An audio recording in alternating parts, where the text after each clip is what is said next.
입이 세 머리가 하나인 귀신이 하늘에서 내려와 한 번에 밥 한 동이 두부꽃 반 동이를 먹었다. 제가 지금 말씀드린 내용은 공포 소설이 아니고요. 바로 성종실록에 나오는 내용입니다. 오늘은 말이죠. 그동안 역사 교과서에서는 알려주지 않았던 역사 속 아주 기묘하고 미스터리한 사건들에 대해서 준비해봤습니다. 이번 특종은요.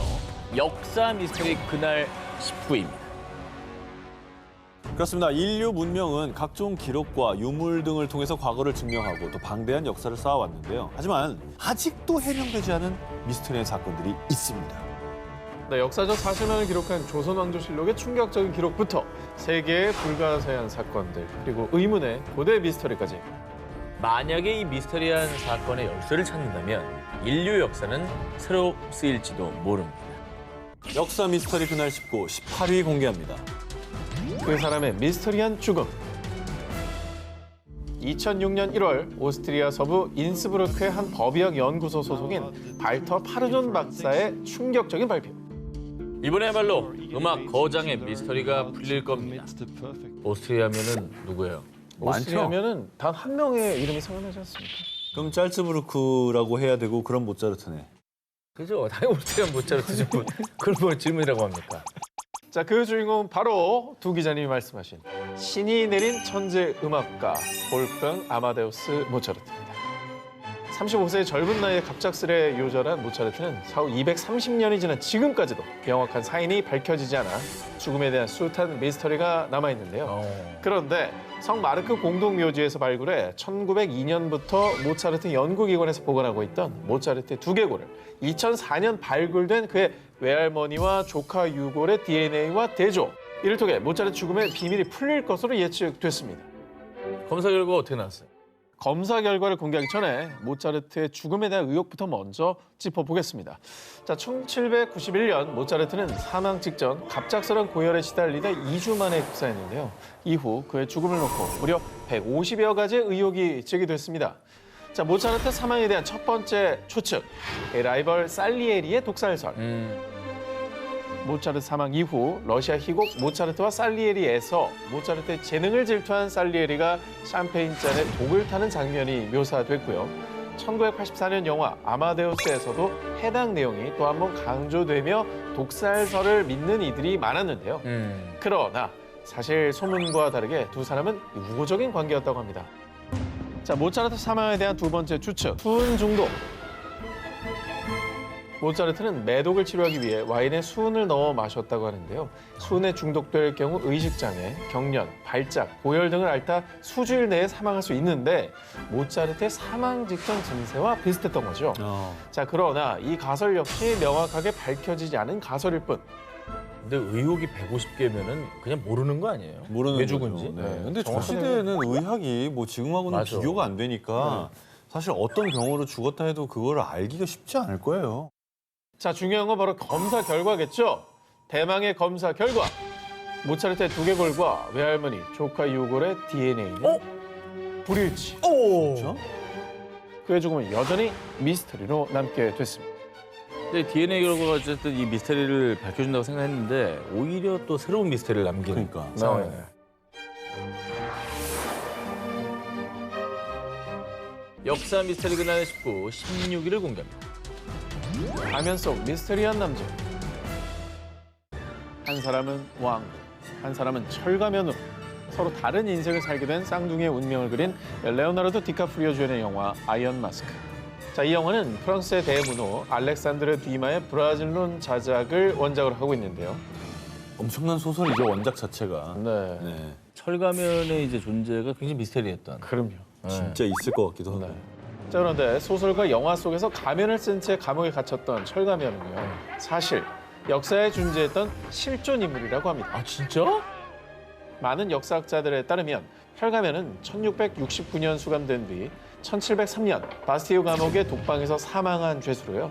그는 소설과 영화 속의 주인공이 철가면을 쓰고 살아했던 것처럼 검은 벨벳천으로 약 30년 세월 동안 얼굴을 가려야 했는데요. 일명 철가면으로 불리는 그는 정체도 죄명도 알려지지 않았으며 어째서인지 간수들은 그에게 귀족들이 먹을 법한 고급 식사와 술을 극진하게 대접하는 등 정체를 알 수 없는 신비에 둘러싸인 인물이었습니다.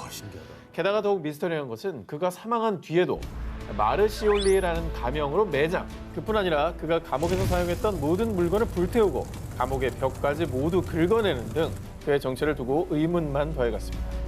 무려 300년이 넘는 시간 동안 미스터리한 철가면의 정체를 두고 수많은 추측이 제기됐는데요. 철가면의 정체에 대한 첫 번째 주장, 왕비의 외도로 인한 사생아설. 프랑스 철학자 볼테르는요, 남편인 루이 13세와 사이가 좋지 않았던 안 도트리슈 왕비가 외도로 사생아를 낳았고 바로 그가 철가면이라고 주장했습니다. 그리고 철가면의 정체에 대한 두 번째 주장, 루이 14세의 친부설. 먼저 루이 13세와 그의 아들 루이 14세 초상화를 보여드리겠습니다. 너무 다르게 생겼네.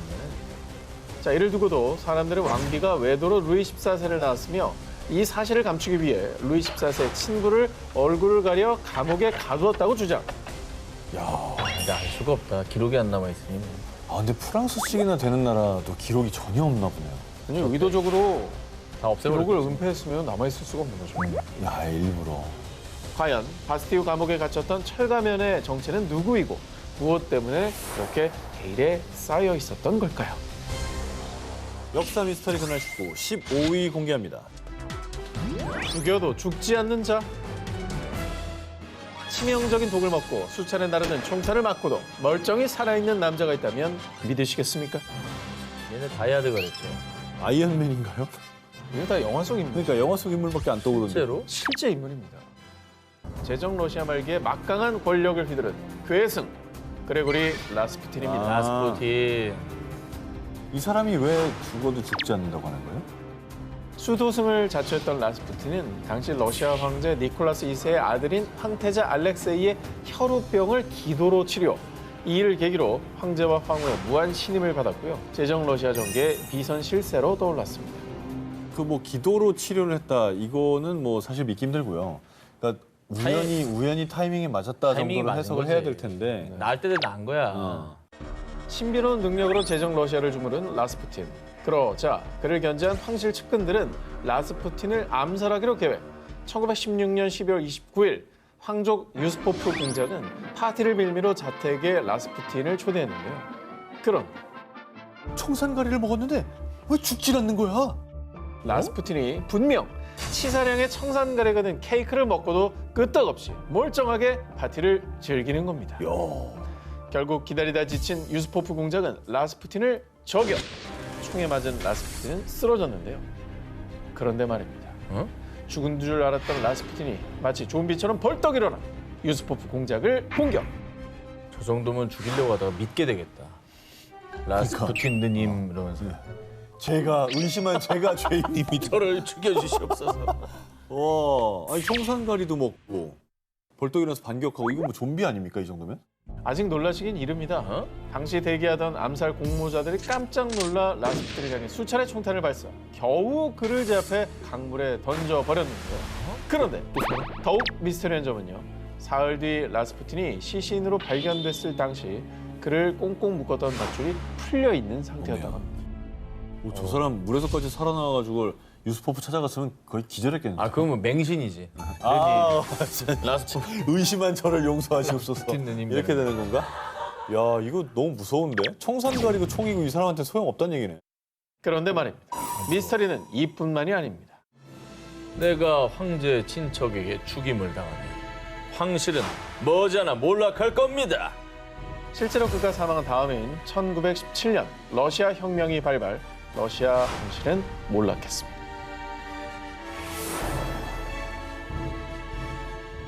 역사 미스터리 그날 19 10위를 공개합니다.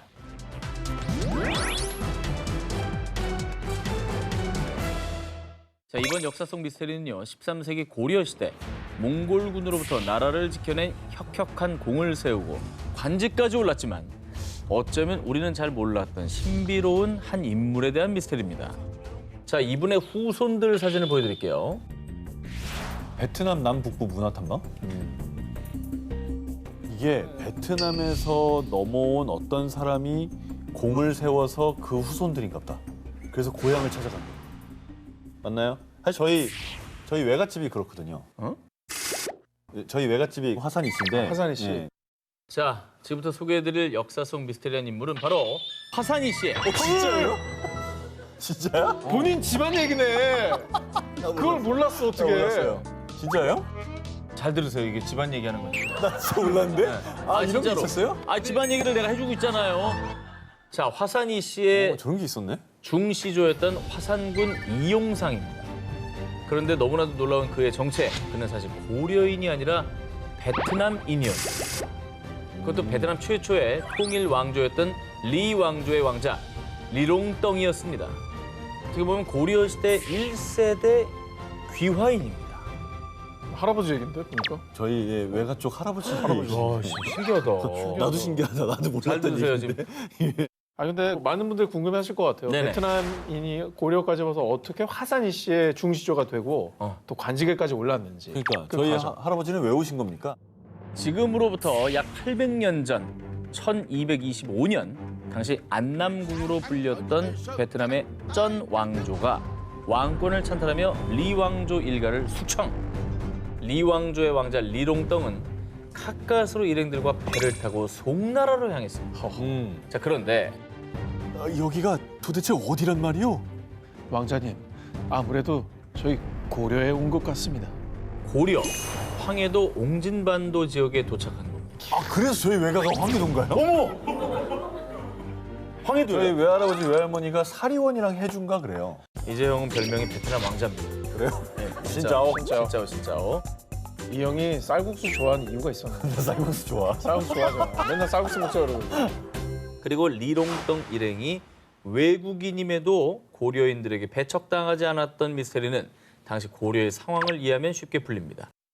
당시 고려는 무역항인 병란도를 통해서 송나라, 대식국 등 다양한 나라와 교류를 했기 때문에 외국인인 리롱덩 일행을 배척하지 않고 자연스럽게 자국민으로 받아들일 수 있었는데요. 그뿐 아니라 리롱덩 왕자는 한자에 능숙했기 때문에 다행히도 필담을 통해 고려인들과 소통을 할 수 있었고 무사히 고려에 정착할 수 있었다고 합니다. 전 베트남 왕자, 현 고려인이 된 그 역사의 한 페이지를 화려하게 장식하는 일이 있게 됩니다. 1253년 몽골군이 고려에 침입하자 한 놈도 살려두지 마라. 고려를 지켜라. 마을 수령 그리고 함께 정착한 안남국 사람들과 군대를 편성, 고려의 장수로 몽골군에게 맞서 고려 영토를 지켜냈는데요. 이에 고종은 그의 공을 인정해 그를 화산군으로 책봉했고요. 관직과 함께 성을 하사, 그는 리롱덩에서 화산이 씨의 중시조 이용상으로 역사에 발자취를 남겼습니다.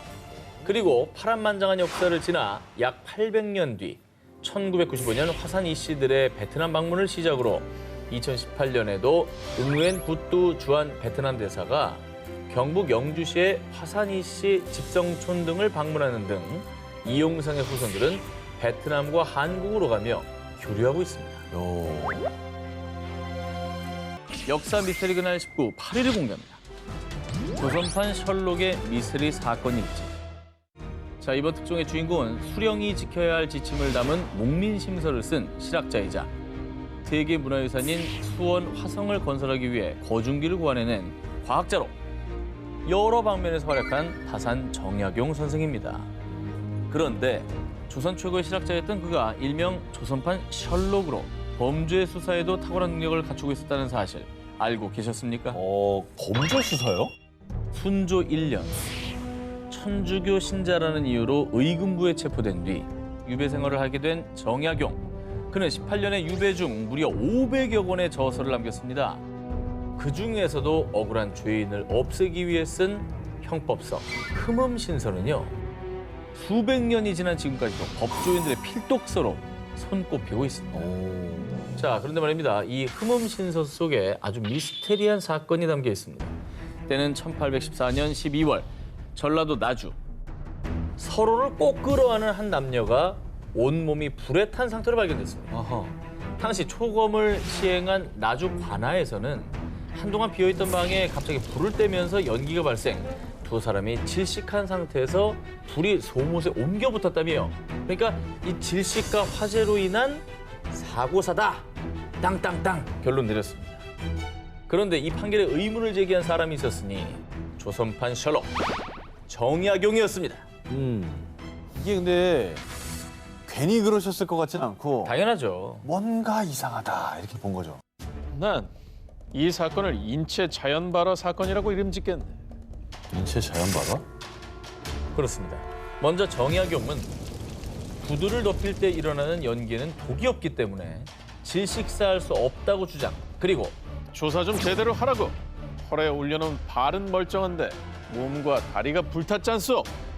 남성 시신의 음경이 발기된 상태로 지나친 음욕으로 장기에서 음화가 발생해 사망했고 이후 불이 몸 밖으로 번져 몸을 태운 거라고 주장한 것입니다.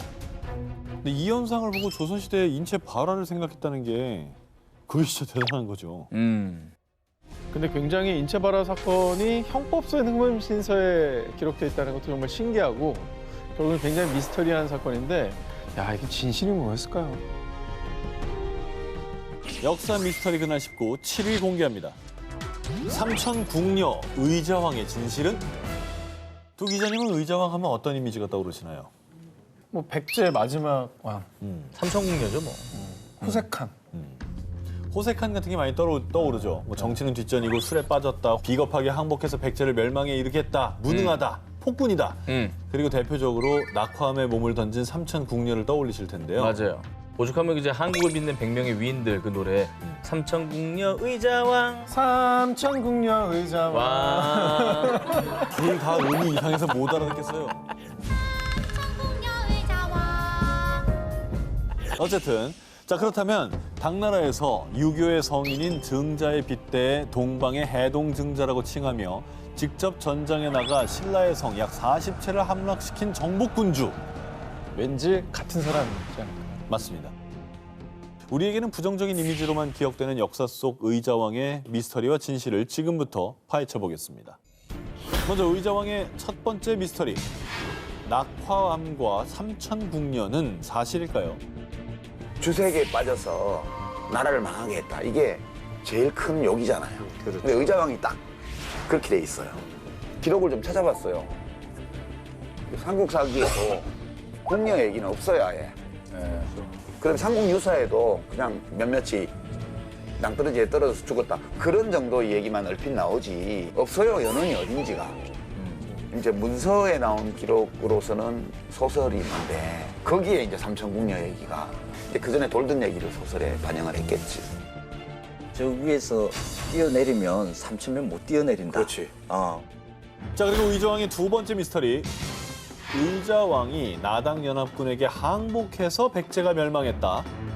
의자왕이 항복했다는 게 정설로 전해지긴 합니다. 근데 2007년에 중국에서 한 묘비가 발견되며 사실 의자왕은 항복하지 않았다라는 새로운 가설이 제기됐는데요. 오호. 발견된 묘비의 주인은 예식진. 그는 백제 멸망 직전 웅진성 방비를 맡은 대장이었던 예식과 동일 인물로 추정. 중국 역사서 구당서 해석에 따르면 의자왕과 당나라에 투항했다고 알려진 인물입니다. 예식과 그의 가족들의 묘지명을 해석한 역사학자들에 따르면 당이 북쪽을 토벌할 때 그 왕을 끌고 가서 고종 황제에 귀의하였다. 좌위위 대장군에 제수되고 내원군 개국공에 봉해졌다. 그러니까 사실 또 패전국이잖아요. 그러니까 승자의 기록 아니겠습니까? 시원하게 또, 네. 그러니까 또 신라 쪽에서는 굉장히 부정적으로 서술했을 가능성이 또 있을 것 같습니다. 그날 역사가 목도한 진실은 무엇이었을까요? 역사 미스터리 그날 19 6일을 공개합니다. 역사에서 사라진 천재 과학자. 지금까지도 조선시대 최고의 천재 과학자로 평가받는 장영실. 그런데 말입니다. 역사적으로 위대한 공을 세우며 종삼품인 대호군의 자리에까지 오른 그였지만요. 조선시대 가장 미스터리한 인물로 손꼽히고 있습니다. 당시로서는 상상도 못할 기술이 많이 선보여졌죠. 그래서 미래에서 조선으로 간 외계인이 아니냐라는 생각이 들 정도로 좀 놀라워요. 그럼 지금부터 무려 472년 동안 왕의 주변에서 일어난 모든 일들을 세세하게 기록한 조선왕조실록을 통해 장영실의 미스터리를 살펴보겠습니다. 1433년 세종 15년 9월 16일 세종실록에 따르면요. 장영실은 그 아비가 본래 원나라의 소주 항주 사람이고 어미는 기생이었는데 공교한 솜씨가 보통 사람보다 뛰어나므로 태종께서 보호하셨고 나도 역시 이를 아낀다. 따라서 장영실이 조선의 신분 계층 중에 가장 천한 노비였기 때문에 그의 출생일과 성장 과정이 알려지지 않았다라고 추정되고 있습니다. 근데 어쨌든 낮은 신분이었는데도 그 자리까지 올라갔다는 건 정말 대단한 거죠. 그렇죠. 능력만으로. 그러니까요. 더군다나 조선시대에서. 그러니까. 네. 그런데 말입니다. 수많은 업적과 공을 세운 그가 1442년 이후 조선왕조실록에서 완전히 사라져버렸는데요. 그 결정적인 이유 1442년 3월 16일자 세종실록을 살펴보면요. 대호군 장영실이 안여 만드는 것을 감독했는데 건실하지 못하여 부러지고 허물어졌으므로 의군부에 내려 국문하게 하였다. 의군부에서 장영실에게 군장 100대를 집행했다고 전해졌는데요. 그런데 놀랍게도 이 내용이 조선왕조실록에 담긴 그에 대한 마지막 기록이었습니다. 그런데 여기서 또 하나 미스터리한 건요. 장영실과 함께 안여 제작을 책임졌던 문신 조순생에 대해서는 아무런 처벌을 내리지 않았다는 겁니다. 그리고 세종이 장영실을 파면한 것에 대해 사람들은요. 당시 천문관 측은 오직 중국, 명나라만이 할 수 있는 것이었는데 세종이 장영실이 건립한 왕립천문대 간이대로 인해서 명나라와의 외교 문제로 비화할까 봐 그를 파면시켰다고 주장하기도 했습니다. 실제로 태종의 어떤 과학 연구에 대해서 명나라가 굉장히 간섭을 많이 했다고 그러더라고요. 이 커버가 들어간 걸 수도 있구나. 그 당시로서는. 일단 벌을 줬다라는 거 남겨두고 뒤에서 이렇게 잘 할 수 있도록 좀 신경 쓴 게 아닐까?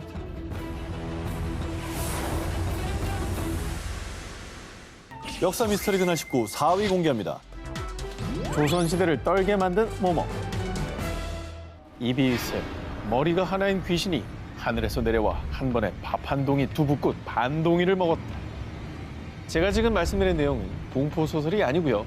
바로 성종실록에 나오는 내용입니다. 역사적 사실을 그대로 기록하는 조선왕조실록에 귀신의 존재가 기록됐다는 거 믿어지십니까? 야사집도 아니고 정사. 실록에. 정서요. 때는 성종 1년이었던 1470년 음력 5월 26일 성종실록에 의하면 전남 각지에서 일명 삼구일둑이란 귀신이 출몰, 그 귀신이 집을 돌아다니며 밥을 한 동이나 먹고 다닌다는 소문이 퍼졌는데요. 그래도 이 귀신이 예의가 있었는지 삼구일둑이는 밥을 먹은 대가를 지불했다고 합니다. 이번 달에는 비가 안 오고 다음 달 수능날에 비가 올 것이다. 일기에 보여주고 가는구나. 그렇습니다. 바로 날씨를 예언하는 귀신이었던 거죠. 자, 그런데 말입니다. 이 조선왕조실록의 미스테리한 기록은 이뿐만이 아닙니다. 1511년 5월 9일 중종실록에 기록된 충격적인 얘기. 밤에 개 같은 짐승이 문소전 뒤에서 나와 앞 묘전으로 향하는 것을 괴이하게 여겨 쫓으니 서쪽 담을 넘어 달아났다. 진짜 이상하다. 조선의 궁궐에 개와 비슷한 짐승이 나타났다가 달아났다는 건데요. 게다가 그일 권례에서 숙직하던 군사가 괴물이 있다는 헛소리를 전하자 한 사람이 부르면 100사람이 부동하듯이 휩쓸렸다. 어떤 자가 망령된 말로 말같이 생긴 괴물이 나타나 이리저리 치닫는다고 하자 금군들이 놀라 소리치면서 소동을 피웠다. 앞서 등장했었던 괴물은 16년 뒤 그리고 21년 뒤에 또다시 등장. 심지어 대낮에 괴물이 대비의 침전 창벽을 두드려 대비전을 경복궁으로 이전하는 사건까지 발생했습니다. 어휴, 이건 좀 큰일이네요. 보는 사람이 많은 궁전 내에서 있었다는 거 아니잖아요. 그렇죠. 저기 그 영화 물괴에 나오지 않았나요? 괴물 나오는 영화? 조선시대 뭐 괴물 스토리에 물개가 있었죠. 아니, 그 영화 앞에 실록에서 모티브를 얻었다는 말이 있긴 해요. 조선왕조실록에 담겨있는 정체모를 존재들 과연 실제로 나타났던 걸까요? 아니면 흉흉한 세상에 도는 괴담이었을 뿐일까요? 역사 미스터리 그날 19 1위 후보 헤드라인부터 공개해 주시죠.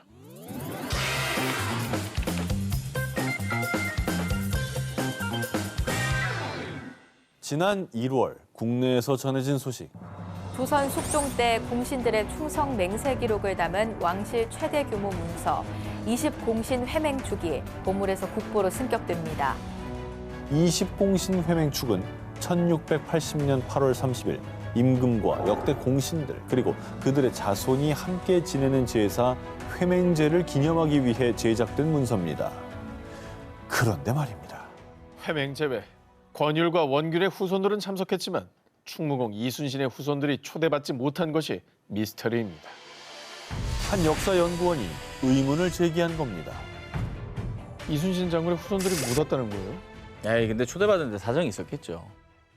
20공신 회맹 축에는 숙종 6년 당시 회맹제에 참석한 412명은 물론 병가나 상중 등 개인적인 사유로 불참한 77명까지 총 489명의 이름이 기록돼 있습니다. 특히 임진왜란 당시 공을 인정받아 선조 37년 공신으로 책봉된 권율, 원균의 자손들은 기록이 돼 있는데요. 그러나 권율과 원균과 함께 1등 공신으로 책봉됐던 임진왜란의 영웅 충무공 이순신의 자손에 관한 내용은 어디서도 발견되지 않았던 겁니다. 너무하네. 국민적 영웅이고 국가를 구한 공신인데 상식적으로 명단에 없는 거 진짜 이해 안 되고. 아, 저건 아니다. 그리고 이 미스터리를 더욱 증폭시키는 이순신 장군의 죽음에 대한 미스터리도 있습니다. 숙종 때 편찬된 김충장공 유사에 따르면요. 북을 치던 부관 송희립이 적탄을 맞고 쓰러지자 이순신은 투구를 벗고 돌격북을 치며 싸움에 맞서다 탄환에 맞아 죽었다. 외적의 총탄이 빗발치는 전장에서 그것도 조선 수군의 총사령관이던 충무공이 스스로 투구를 벗고 지휘를 했다는 게 쉽게 이해되지 않는 상황이죠. 전장의 뒤에서 그럼. 사기를 북돋으면서 지휘를 해야 되는데 갑자기 투구를 벗고 싸운다? 이거 말이 안 되죠. 당시 동인과 서인의 당파 싸움이 극심한 시기였고요. 이순신 장군은 전쟁에서 승리하고 돌아가봤자 정치적 희생양이 될 것으로 판단, 후손들에게까지 화가 미칠까 봐 전장에서 투구를 벗고 일부러 총탄에 맞아 전사했다는 자결설도 있고요. 진짜? 자신의 죽음을 위장하기 위해서 아산 어리산 인근에서 15년간 칩거 생활을 했다는 은둔설도 있습니다. 헐. 지금도 이순신 장군의 죽음에 대한 의문이 여러 가지로 제기가 되고 있습니다. 어쨌든 뭐 제일 유명한 건 이제 이순신 장군과 선조 사이에 갈등이 있었다는 거잖아요. 네. 백의종군 시키고 그렇죠. 약간 자기보다 영웅시 되는 걸 부러워했다 뭐 이런 질투했고. 얘기도 있고 가설이긴 하지만 결국 이건 문서로 남아 있는데 후손까지 초대장에 이름이 없었다고 한다는 거 뭔가 있었다는 거를 증명하는 거죠. 역사 미스터리 그날 19, 저 전 기자의 1위 후보를 공개합니다. 1392년 태조 이성계가 건국해 무려 500년이 넘는 기간 동안 27명의 왕이 집권했던 조선. 그런데 말입니다. 조선은 유독 젊은 시절에 병사한 왕이 많았습니다. 그래서 이제 조선 왕의 죽음에 대한 의혹이 끊이지 않고 있습니다. 자, 지금부터 공식적으로 인정된 바는 없지만 암살 음모론에 휩싸였던 조선 왕들의 미스터리한 죽음에 대해 낱낱이 파헤쳐보겠습니다. 대표적인 암살 음모론의 주인공, 독살설로 인해서 재임 기간 내내 왕권을 위협받은 조선의 21대 왕 영조의 이야기입니다. 1724년 8월 20일 때는 영조가 연인군으로 불리던 시절 그의 이복형인 조선 20대 왕 경종은 게장과 감을 먹은 뒤 복통을 호소했습니다. 점차 병세가 악화되며 의식마저 흐려지던 상황. 이에 당시 연인군은 어이들의 반대에도 인삼과 부자를 달인 삼부차를 처방하라 지시했습니다. 그런데 바로 다음 날인 8월 25일 갑작스럽게 승천한 경종. 이에 당시 장안에서는요.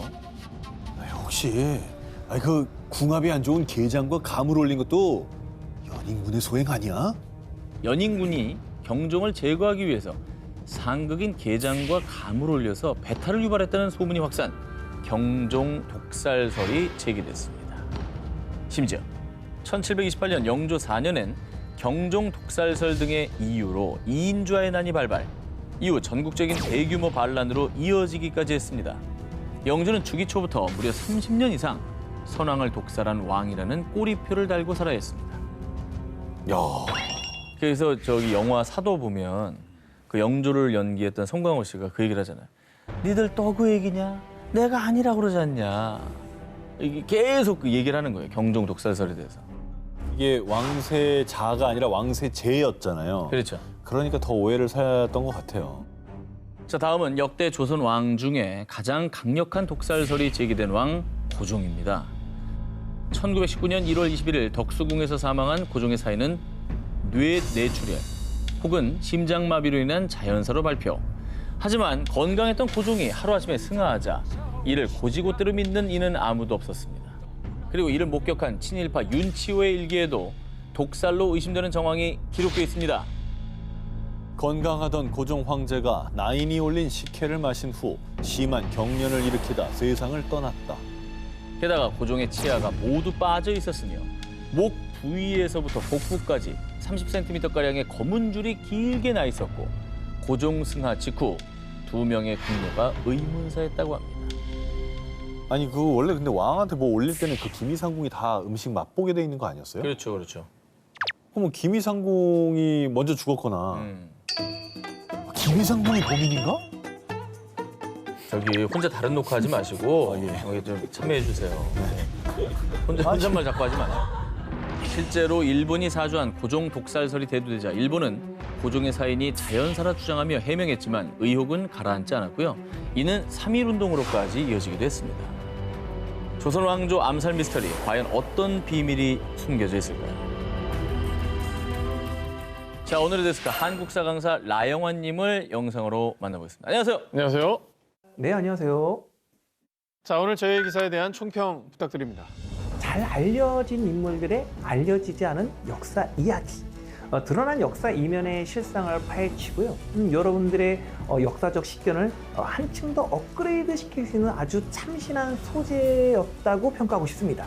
자, 그렇다면 과연 오늘의 1위 기사는 무엇일지 알려주십시오. 1위는 초대받지 못한 손님, 바로 이순신입니다. 이순신 장군의 당대 인식은 우리가 생각했던 거는 좀 달랐습니다.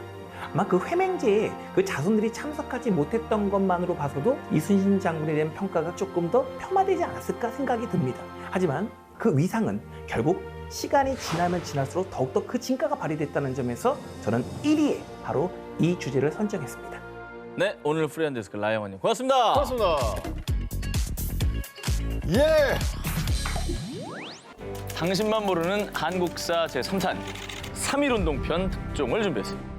숭고한 함성을 기리고 되새기자는 의미로 특종을 준비해봤습니다. 교과서와 수능에 나온 역사가 아닌 정말 한국 사람이라면 꼭 알아야 될, 꼭 기억해야 할 역사. 자, 당신만 모르는 한국사 19 3.1운동 편입니다. 17위 공개합니다. 체험 3.1운동의 현장. 아빠 3.1절이 뭐예요? 오늘 학교 안 가는 날인데 우리 놀이동산 가요. 자녀들에게 뜻깊은 3.1절의 의미를 되새겨주고 모처럼의 휴일을 정말 알차게 보내실 수 있도록 3월 1일 바로 자녀들 손을 잡고 출발하시면 되겠습니다. Follow me. 먼저 경기도 안성에 위치한 안성 3.1운동 기념관. 이곳에서 독립운동 대한민국의 역사라는 주제로 특별 기획전을 개최할 예정이라고 하는데요. 제가 이곳을 꼭 추천드리는 이유는요. 서울 서대문 형무소에 있는 독립운동 자료부터 조국의 독립을 위해 힘쓴 몽양 여운형 생가 기념관의 독립운동 자료를요. 몽땅 이곳에 전시를 해놨다고 합니다. 좋다.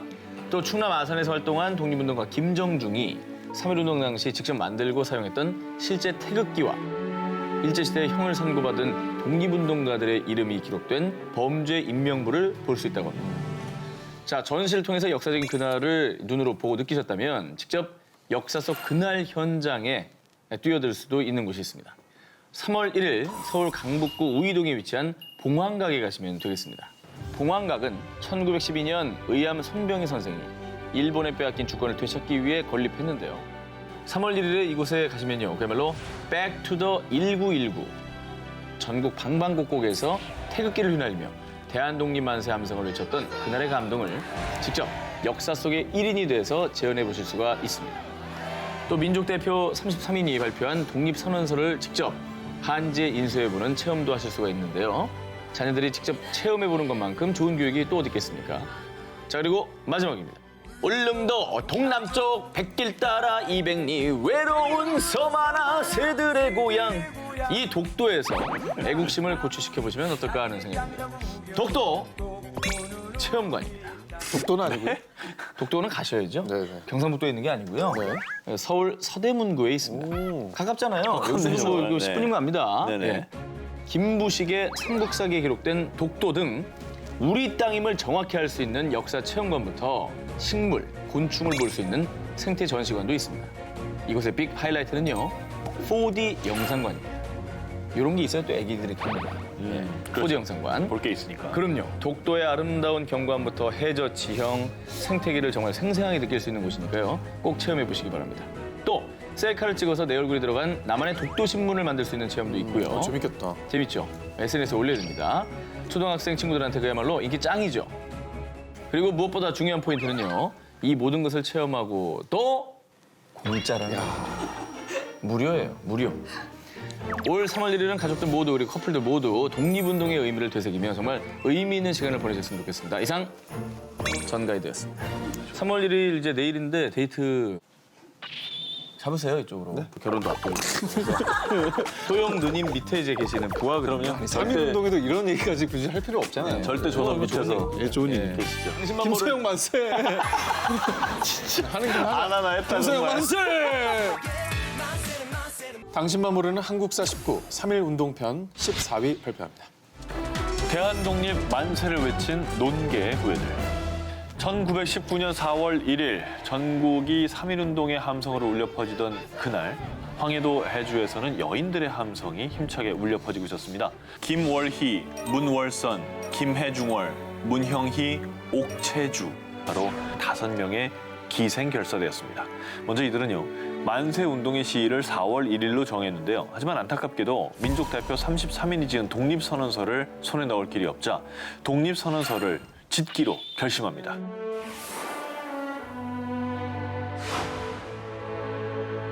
자, 이렇게 직접 지은 독립선언서를 활판소에 부탁해 무려 5,000장을 마련했고요. 또 무명실로 짠 흰 천이죠. 옥양목에 직접 태극기를 그려 광주리 3개에 가득 담았습니다. 그리고 드디어 대망의 4월 1일이 다가왔습니다.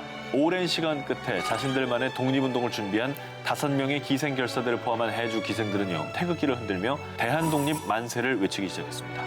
하지만 자신들에게 항거하는 이들을 일본 경찰들은 가만두지 않았는데요. 천한 초선 기생주제에 뭘 알아 독립만세를 불렀겠느냐? 배후를 대라! 라고 말하며 잔인한 고문을 가했습니다. 독립운동을 불태웠던 기생들의 온몸은 갖은 고문으로 시퍼렇게 멍들고 불로 지진 상처는 진물이 흘렀지만 우리는 일본 기생과 다르다. 내 나라를 사랑할 줄 아는 한 사람, 한 여자란 말이다. 라며 자신의 독립 의지를 더욱 강력하게 주장했습니다.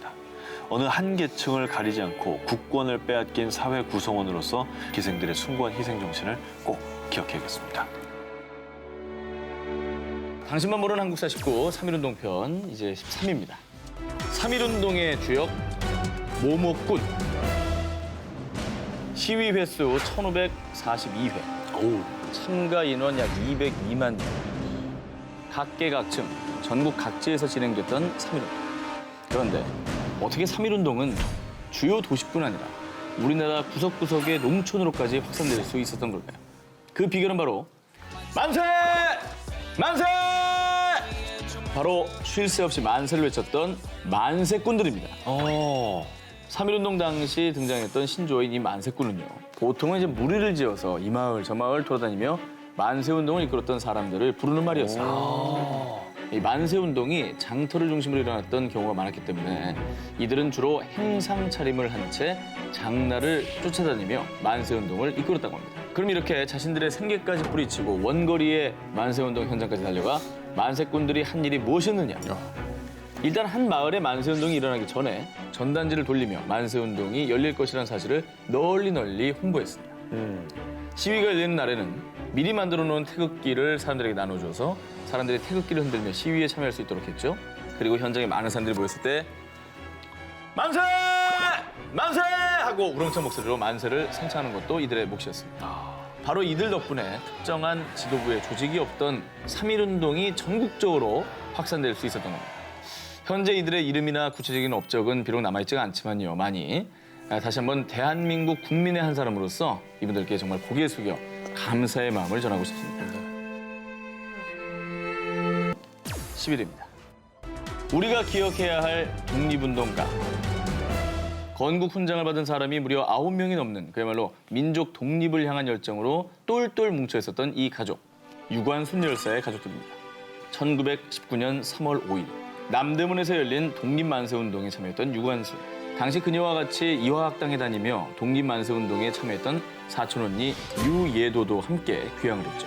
그렇게 고향에 내려온 두 사람은 밤이고 낮이고 인근 마을을 돌며 서울에서 일어난 독립만세운동에 대한 소식과 만세운동의 필요성에 대해 전했습니다. 그때 두 딸의 이야기를 들은 유관순의 아버지 유중권과 유예도의 아버지 유중무는 독립만세운동을 일으키기로 결심을 하게 됩니다. 그리고 1919년 4월 1일 마침내 천안 아운의 장터에서 독립만세운동이 일어났습니다. 그런데 이 만세운동을 진압하기 위해 일본 헌병이 군중에게 총검을 휘두르기 시작을 했고요. 그만 유관순의 아버지 유중권이 시위 현장에서 안타깝게도 목숨을 잃게 됩니다. 당시 그 자리에는 유관순의 어머니인 이소재도 함께 있었는데요. 그녀는 남편의 죽음을 본 후 더욱 열렬히 독립만세를 외쳤다고 합니다. 그리고 결국 그녀 역시 일본 헌병이 쏜 총에 맞아 현장에서 죽음을 맞게 되죠. 그리고 이후 유관순은 독립만세운동의 주동자로 체포돼 공주지방법원으로 송치되고 맙니다. 그런데 이곳에서 그녀는 그녀의 오빠 유우석과 재회를 하게 된 거죠. 오빠 유우석 역시 공주에서 만세운동을 이끌고 있었던 건데요. 이것이 이 두 사람의 마지막 만남이 됐습니다.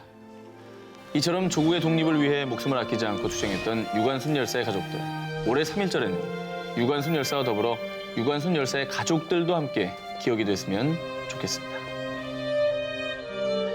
이런 사람들을 두고서 나라를 왜 뺏겼을까요? 참. 그렇지 않은 사람들도 있었으니까 이제 뺏긴 건데. 그렇지 않은 사람들 제가 또 모아놨어요. 좀 이따 소개해드리겠습니다. 아 그래요? 비호감들 모아놨어요? 네, 비호감들 잔뜩 모아놨어요. 아주. 당신만 모르는 한국사 19 3.1운동 편 이번에 9위 공개합니다. 90년 만에 발견된 태극기의 정체. 지난해 2월 말 서울 은평구청에 난데없는 신고 전화가 쏟아졌습니다. 3.1절을 앞두고 거리에 개양한 태극기가 훼손됐다는 신고인데요. 뭐 묻어있는 것 같아요. 핏자국 같은 얼룩이 좀 묻어있는 것 같기도 하고요. 태극 문양이 요즘 게 아니잖아요. 왜 그러죠? 자, 그런데 반전이요. 이 태극기가 훼손된 것이 아닙니다. 일부러 이 태극기를 개양했던 겁니다. 알고 봤더니 이 태극기에는 무려 90여 년 만에 세상의 빛을 보게 된 특별한 사연이 숨어 있었습니다. 이 태극기가 처음 발견된 것은 2009년 서울 삼각산 진관사에서 건물 보수 공사 중에 불단과 기둥 사이에서 한지 뭉치 하나가 발견됩니다. 꽁꽁 묶인 한지를 열어보니 그 안에는 낡은 태극기와 오래된 신문 뭉치가 가득 들어 있었는데요. 알고 보니 이 신문들은 전부 독립운동 당시에 만들어진 것으로요. 이름만 전해질 뿐 지금까지 실물이 발견되지 않았던 항일 지하신문 자유신정보를 포함해 독립운동사 연구에 도움이 될 귀중한 자료들이었습니다. 또 이 신문들을 싸고 있던 낡은 태극기, 이 역시도 독립운동 당시에 사용됐던 것으로요. 임시정부 의정원이 제정한 태극기의 모양과 정확히 일치했는데요. 그렇다면 이 태극기를 숨겨놓은 주인공은 과연 누굴까? 바로 진관사의 큰 스님이었던 백초월 스님입니다. 백초월 스님은 청년들을 교육해서 만주 독립군으로 파견하고 독립운동을 위한 군자금 마련을 담당하셨는데요. 이런 백초월 스님 덕분에 진관사는 자연스럽게 독립운동과 독립군의 본거지가 됐다고 합니다. 그런데 안타깝게도 불교계 독립운동의 중심이 됐던 백초월 스님은 광복을 1년여 앞둔 1944년 옥중에서 순국하셨습니다. 근데 참 독립운동에 대해서 우리가 많이 한다고 생각했는데 저런 분들을 모르고 살았다는 게 좀 너무 네. 창피해질 정도입니다. 저도 가끔 그런 생각을 해요. 이번 달에 독립운동가 이렇게 6월에 독립항쟁 네. 분들 그럼 내가 그분들의 이름을 이렇게 다 기억 못하는 게 네. 매달 이제 선정을 하고 있죠. 네, 그죠? 저도 네. 부족한 거죠. 당신만 모르는 한국사 19 3.1운동 편입니다. 8위로 갑니다. 독립투사 발굴 외길 인생. 우리가 대한민국을 우리나라라고 부를 수 있는 이유. 조국을 되찾기 위해 목숨을 바쳤던 독립투사들의 희생이 아니었다면 불가능한 일들이 아니었을까 하는 생각이 듭니다. 하지만 안타깝게도 업적이 발견되지 않아 음지에 묻혀있는 독립투사들이 더 많은 것이 현실입니다. 그런데 이름 없는 항일투사 발굴을 위해 무려 20여 년간 한 길을 걸어오신 분이 계시다고 합니다. 바로 경남 독립운동연구소의 정재상 소장님이신데요. 지금까지 발굴한 무명의 항일투사만 해도 무려 500여 명입니다. 그중에 정재상 소장님의 독립유공자 서훈 신청을 통해 훈장을 받은 독립투사만 해도 무려 100여 명이 넘는다. 대단하시죠? 멋있다. 이 한 분이 다 이루신 겁니다. 네. 그런데 가장 우여곡절 끝에 발굴한 대표적인 독립투사가 계시다고 합니다. 바로 박동의 창의대장인데요. 참고로 이 박동의 창의대장은요. 일제치하 때 행정관청과 일본군 수비대 등을 습격해서 일본 군인과 경찰에게는 공포의 대상이었다고 합니다. 1907년에서 1908년 사이에 작성된 진중일지를 통해 박동의 대장에 대한 기록을 발견할 수 있었습니다. 다행히도 국가보훈처에 서훈 신청을 한 지 3년이 지난 2011년에 결국 독립유공자로 인정받아 건국 훈장을 추서받으셨다고 합니다. 대부분 후손이 없어서 묻혀버린 항일투사분들을 지금이라도 찾아내 민족의식을 고취해야 한다라고 말씀하시는 정재상 소장님. 안타깝게도 역사의 뒤안길로 사라지는 이름 모를 수많은 독립투사분들을 다시 한번 기억하고 가슴 깊이 감사한 마음을 새겨야 할 것 같습니다.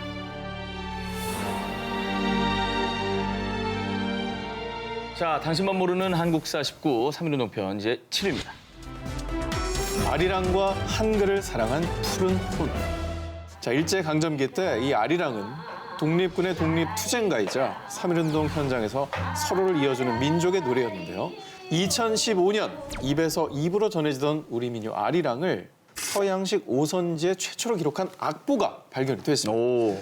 이 아리랑을 최초로 악보에 기록한 사람은 1886년 처음으로 한국 땅을 밟은 호머 헐버트. 조선 최초의 근대식 공립학교 유경공원의 외국어 교사로 부임했던 그는 조선에 온 지 4개월이 지났을 무렵 한 노래를 듣고 감동을 받아 여동생에게 편지를 씁니다. 어제 나는 베란다에 앉아 옆집들에서 노는 아이들을 봤다. 아리랑, 아라링, 아라리오. 무슨 말인지는 아직 모르겠구나. 호머 헐버트는 처음 한국에 교사로 부임했을 당시 조선이 일본의 지도 아래 근대화되는 것이 온당하다 생각했다고 하는데요. 하지만 1904년 러일 전쟁 이후 일본의 잔인하고 폭압적인 모습을 보며 그는 조선의 독립을 위해 헌신하기로 마음을 바꾸었습니다. 먼저 1891년 우리나라 최초의 한글 교과서인 삼인필지를 저술합니다. 자, 그리고 그 밖에 독립신문 제작, 을사늑약 조약 체결, 반대운동 등 한국의 자주 독립을 위해 헐버트 박사는 누구보다 힘을 썼는데요. 그리고 그는 우리 역사에 또 굉장히 중요한 역할을 합니다. 바로 1896년 구전으로만 전해져 내려오던 아리랑에 음계를 붙여 악보를 만든 것으로요. 최초로 아리랑이 해외에 널리 알려지게 된 계기가 되었고요. 한국 음악 중에 이 아리랑을 최고로 평가하면서 영원한 한민족의 노래가 될 것이라고 말했다고 합니다. 하지만 헤이그 만국 평화회의 특사 활동 이후 일본에 의해서 강제로 추방되면서 1907년 미국으로 돌아가야만 했는데요. 자, 그렇게 40여 년이 흐른 1949년 7월 29일 가족의 만류에도 불구하고 해방된 한국을 다시 찾아왔는데요. 안타깝게도 한국 땅을 밟은 지 일주일 되던 날 숨을 거두시고 말았습니다. 당신만 모르는 한국사 19 3.1운동편 5위입니다. 3.1운동을 최초로 알린 사람은 3.1운동기념 민주 올레코스. 3.1운동이 간디의 비폭력 저항운동과 함께 비폭력 평화운동으로 세계적인 운동으로 꼽히지 않습니까? 자, 그런데 이 3.1운동을 최초로 처음 알린 사람이 누굴까요? 자, 3.1운동 하루 전날인 1919년 2월 28일 세브란스 병원에서 한 외국인 부부의 아이가 태어났습니다. 아버지는 갓 태어난 아들 브루스를 번쩍 안아 올렸는데요. 그런데 이때 요람 안에서 의문의 종이 한 장이 나왔습니다. 종이의 정체는 3.1운동 독립선언서. 그 종이 내용을 본 그는 황급히 이를 몸에 지니고 병원을 몰래 빠져나왔고요. 미국 통신사 UPI의 전신이었던 UPA의 서울통신원이었던 그는요. 일본 경찰의 눈을 피해 도쿄 통신망을 통해 1919년 3월 12일 이렇게 세계에 처음으로 보도를 합니다. 정의와 인류의 이름으로 2천만 동포의 목소리를 대변해 독립을 선언한다.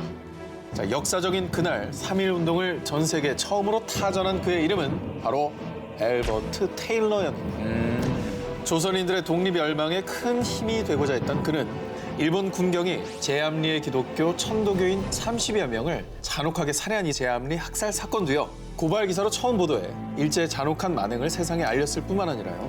독립운동을 도운 선교사 스코필드 박사 등과 함께 양민 학살을 당장 멈추라고 항의하기도 하였습니다. 하지만 1941년 태평양 전쟁 발발 후 미국과 적대국이 된 일본이 조선에서 미국인들을 내쫓기 시작했고요. 1942년 한국 땅을 떠나야만 했던 앨버트 테일러. 광복 이후 한국의 독립을 진심으로 기뻐하셨다고 하고요. 현재는 그의 마지막 바람대로 양화진 외국인 선교사 미역에 잠들어 계신다고 하는데요. 그는 오래전에 떠나고 없지만은요. 3.1절을 맞아 우리가 다시 한번 기억해야 될 분입니다. 자, 그리고 제가 특별히 이번 3.1절을 맞아 자녀들과 함께 독립운동의 발자취를 따라 의미를 되새길 수 있는 곳이 있을까 해서 직접 코스를 좀 짜봤는데요. 제가 이미 다 짜드렸는데. 아까 서대문의 예. 독도를 느끼시고요. 네. 이곳으로 오시면 되겠습니다. 이름하여 3.1절 기념 민주 올레 코스인데요. 먼저 제1코스에 있습니다. 종로구 개동에 위치한 중앙고등학교. 중앙고등학교. 도깨비 속 은탁의 학교로 잘 알고 계실 겁니다. 그럼요. 예. 그런데 이곳은 과거 중앙고보 숙직실이 있던 이곳이 1919년 2월 처음으로 3.1 만세운동이 계획된 곳입니다. 일제치하 당시에 중앙고보 교사였던 송진우, 현상훈 선생님 등은 학교 숙직실에서 3.1운동 거사를 준비를 했던 거죠. 또 다음 제2코스 알려드리겠습니다. 고즈넉한 한옥촌을 지나 종로 방향으로 조금 내려오시면요. 만해 한용운 시인의 옛 집이 나옵니다. 독립선언 하루 전날 불교학교인 중앙학림의 유심의 학생들을 불러 모아서 독립선언서 3,000매를 전달한 그 장소이기도 합니다. 제3코스에 있습니다. 조계사 대웅전 뒤로 돌아 후문 쪽에 나서면 수송공원이 있죠. 3.1운동 당시에 비밀 약 2만 장 가까이 되는 독립선언서를 인쇄한 보성사터가 나옵니다. 저기군요. 일제 강화로 보성사는 그걸 타고 없어져 버렸고요. 대신에 역사를 증언하는 기념비와 독립선언서를 인수했던 민족 대표 33분 중에 한 분이신 이종일 선생님의 동상이 세워져 있고요. 꼭 보고 오셔야 될 게 있습니다. 당시 보성사 건물 옆에 있던 회나무. 해나무? 네. 이 회나무는요. 아직도 조계사 대웅전 앞마당에 남아 역사를 증언하고 있다고 합니다. 다음 제4코스 알려드리겠습니다. 전통 문화의 거리를 지나서 인사동 5길 거리에 자리 잡고 있는 태화관입니다. 이제 태화관 자리에는 태화 빌딩이 있고요. 그죠? 민족 대표들이 모여서 독립선언문을 낭독하고 축하를 베푼 곳으로 아주 유명합니다. 빌딩 앞에 세워진 3.1 독립선언 유적지 표지석을 보시고 건물 1층 카페에는 민족 대표 29인이 독립선언서를 검토하는 3.1 독립선언서 그림도 걸려져 있으니까 감상해 보시면 좋을 것 같습니다. 자, 마지막 5코스로 안내를 하겠는데요. 3.1운동 만세 시위의 출발지인 탑골공원 방향으로 나와 보시면요. 서울특별시 유형문화재 제130호로 지정된 승동교회는 건물 앞에는 3.1 독립운동 기념비가 저렇게 세워져 있고요. 학생 대표들이 모여서 3.1운동 지침과 계획을 모의한 곳입니다. 잊지 말아야 할, 또 잊어서는 안 될 역사적인 그날, 역사의 발자취를 꼭 이곳을 돌아보시면서 느껴보셨으면 좋겠습니다. 코스가 여러 가지 나왔습니다. 여러분 좀 참고해 보시기 바랍니다. 당신만 모르는 한국 49 3.1운동 편 3입니다. 우리 동네에서 만나는 평화의 소녀상. 지난해 말 부산 일본 영사관 앞 소녀상 철거 문제로 뉴스가 떠들썩했죠. 그래서 저 전 기자가 준비한 특종입니다. 2011년 일본군 위안부 문제 해결을 위한 정기 수요 시위 1000회를 맞아 서울 종로구 일본 대사관 앞에 첫 평화의 소녀상이 세워졌습니다. 그리고 그 이후 6년 동안 서울에서 제주도까지 전국에 무려 약 60개의 소녀상이 있다고 하는데요. 지금도 전국의 시민들이 이 소녀상에 목도리를 둘러주거나 꽃다발을 두고 오는 등 따뜻한 손길로 소녀상을 위로하고 있는데요. 아직 못 가보신 분들 많으실 것 같아서 제가 전국의 주요 소녀상 위치를 좀 알려드리겠습니다. 이런 게 진짜 가이드입니다. 이런 포인트를 알려줘야 됩니다. 너무 좋습니다. 네. 서울시 서대문구 모 여대 인근에 있는 소녀상은요. 소녀상 하면 보통 이제 의자에 앉아 있는 모습을 떠올리실 텐데 마치 희망을 상징하듯 파란 나비날개를 단 소녀상도 있고요. 대학생 단체가 주도해서 건립한 소녀상이고요. 강원도 원주시 원주시청공원에 있는 소녀상은 유일하게 공공조형물로 지정돼 지자체 관리를 받고 있는 소녀상이라고 합니다. 제가 소개해드린 곳 이외에도요. 여기 아래 주소로 들어가시면 소녀상의 위치가 노란 포인트로 표시가 돼 있는데요. 꼭 자녀들과 그리고 친구들과 함께 찾아보시고 우리의 가슴 아픈 역사를 다시 한번 되새겨보는 시간을 가져보시길 바랍니다.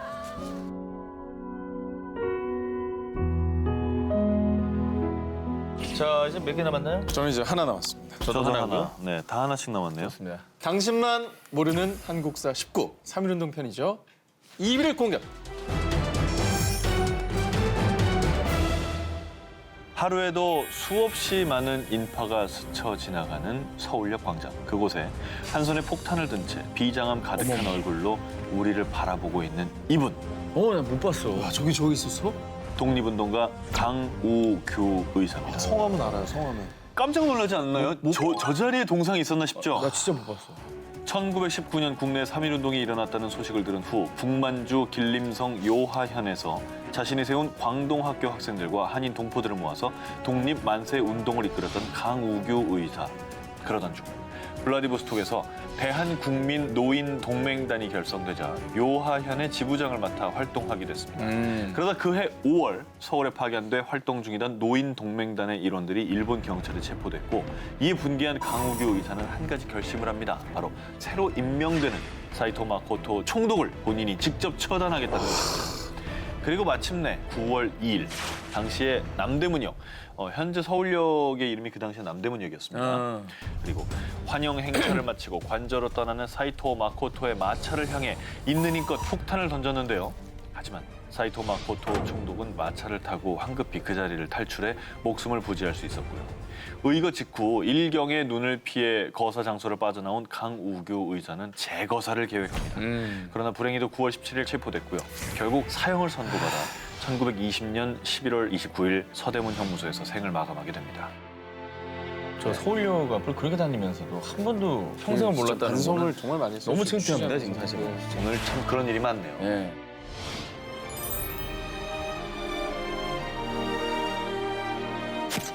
자, 그러면 프렌시포 오늘의 1위 특종 후보를 만나보겠습니다.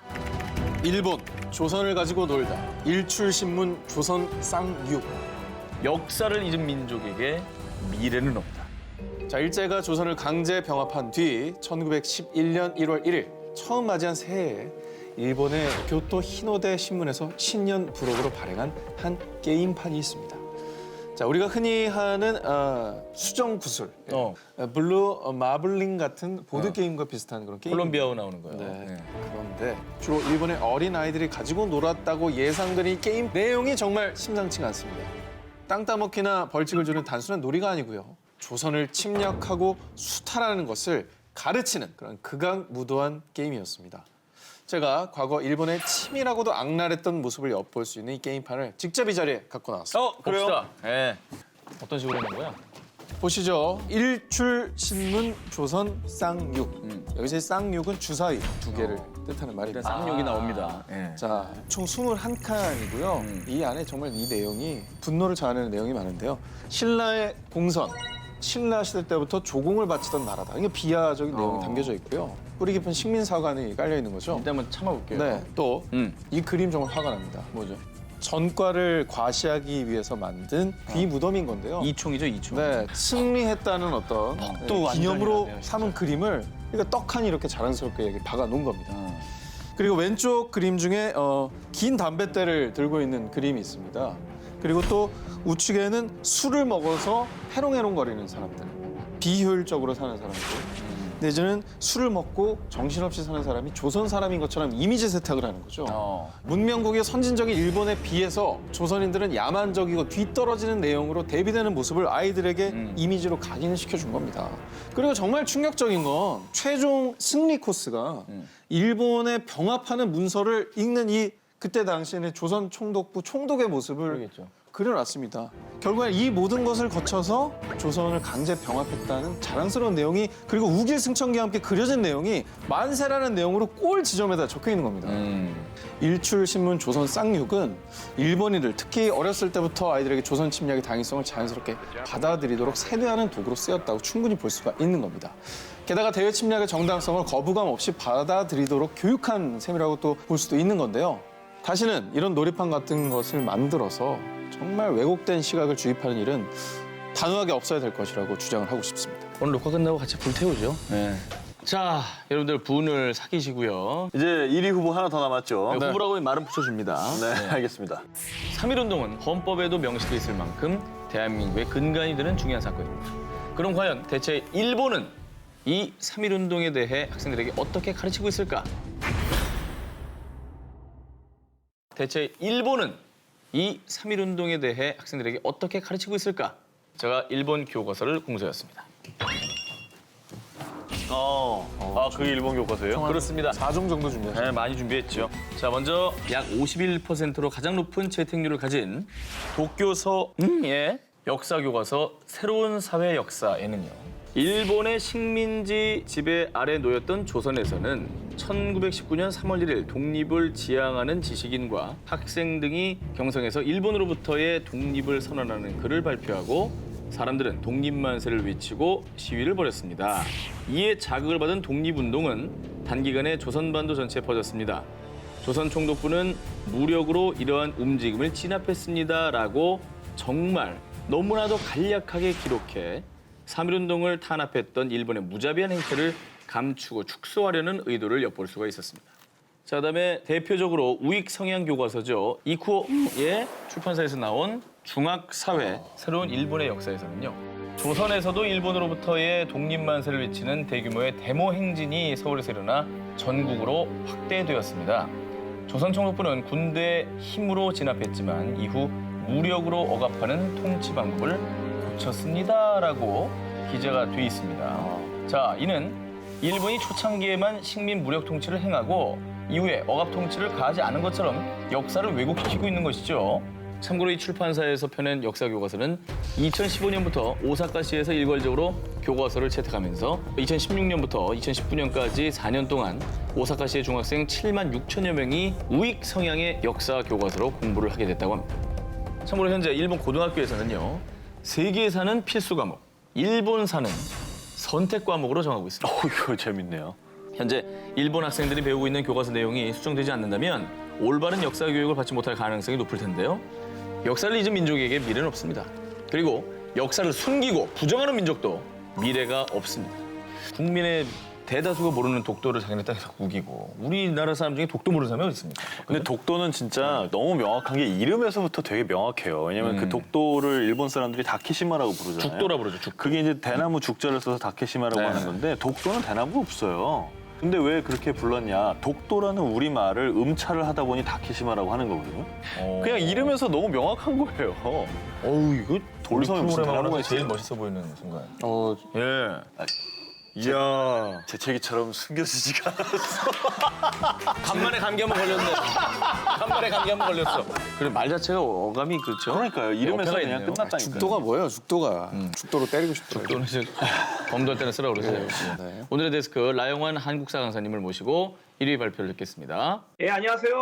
반갑습니다. 8.15 특집 때 네. 또 데스크를 해주셨는데 좀 기사 퀄리티가 많이 좋아졌는지 어떤지 좀 궁금합니다. 발전이 좀 있었나요? 저번 때 8.15 특집에서는 대중들의 관심을 이끄는 그런 부분에 좀 중점을 두었다면요. 이번에는 좀 다소 민감하지만 우리 국민들이 반드시 알아야 할 부분들을 상당히 퀄리티 있고 의미 있는 어떤 그 방송으로서 더 거듭났다라고 평가하고 싶습니다. 자, 우리 저 감사합니다. 자, 그럼 오늘 1위 기사 발표해 주시기 바랍니다. 네, 1위 기사는 바로 역사를 잊은 민족에겐 미래가 없다. 그렇지! 오늘의 교훈입니다. 만세! 자, 이 기사를 1위로 꼽으신 이유가 있나요? 일본이 자기의 잘못을 뉘우치지 않고 하는 그런 만행을 멈출 수 있는 길이 우리가 역사를 기억해야 된다는 의미에서 좋은 말씀. 바로 1위로 선정했던 이유가 되는 것입니다. 아, 감사합니다. 우리 라 강사님. 헤드라인 예, 좋았어요. 정말 좋은 말씀입니다. 예.